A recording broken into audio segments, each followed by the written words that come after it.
এলাকার মানুষ আইসা মুসা নবীরে কয়, নবী দোয়া করেন, মিশরে বৃষ্টি নাই। নবী 70,000 কাফেলা নিয়ে জঙ্গলে গেলেন দোয়া করবে। হঠাৎ কয়, আল্লাহ এতগুলো মানুষ নিয়ে হাত তুললাম, জমিনে বৃষ্টি দাও। আমার আল্লাহ ডেকে বলে, রে মুসা, তুমি যেই লোকগুলো নিয়ে দোয়া করতেছো, এই লোকের মধ্যে একটা গুনাহগার আছে, লাগাতার 40 বছর গুনাহ করেছে, জিনা করতেছে। ওই বান্দাটারে যদি উঠাইয়া না দাও, আমি তোমাদের দোয়া কবুল করিয়া বৃষ্টি দিব না। মুসা নবী ডাক দিয়া কয়, এই জিনাকার ময়দানে কে আছো? লাগাতার 40 বছর গুনাহ করতেছো রে নাফরমান। এখন আল্লাহর অর্ডার, তুই ওঠ। তুই যদি উঠিয়া না যাও, তোর কারণে আমাদের মোনাজাত কবুল হবে না। জিনাকারের ভয় ঢুকিয়া গেল।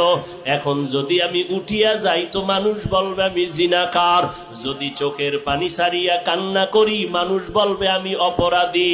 এইবার একটা কাপড় মাথার সামনে রাখিয়া চেহারাটারে ঢাকিয়া আস্তে আস্তে আমার মালিকের কলিজা ভরিয়া ডাক দিছে, ও দয়ার মালিক,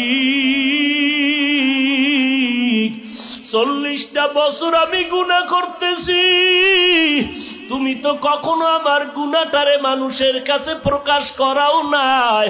তুমি দয়ার চাদরের মধ্যে তো আমারে রাখছো, আজকে মুসা নবীর সামনে আমাকে কেন তুমি প্রকাশ করাইবা? ও আল্লাহ, তওবা করলাম, আর গুনাহ করব না, জীবনে আর গুনার কাছেও যাব না রে আল্লাহ, তুমি আমারে দয়া করিয়া মাফ করিয়া দাও। এবার হঠাৎ করে মুসা নবী দেখতেছে আকাশটা মেঘাচ্ছন্ন, বৃষ্টি পড়াও শুরু হয়ে গেল। মুসা নবী বলেন, আল্লাহ আপনি যাকে উঠতে বললেন সে তো উঠে নাই, আবার বৃষ্টি দিলেন কেন? আল্লাহ বলে, রে মুসা, যার কারণে বলছি বৃষ্টি দিব না, তার কারণেই জমিনে বৃষ্টি দান করলাম। আল্লাহর নবী বলেন, তা কেমন করে? আল্লাহ বলে, মুসা তুমি কি জানো না আমার একটা নাম গফফার, আমার একটা নাম সত্তার, আমার একটা নাম রহমান। ওরে গুনার পাহাড় নিয়েও যদি কোনো বান্দা একটু ডাক দেয় মালিক,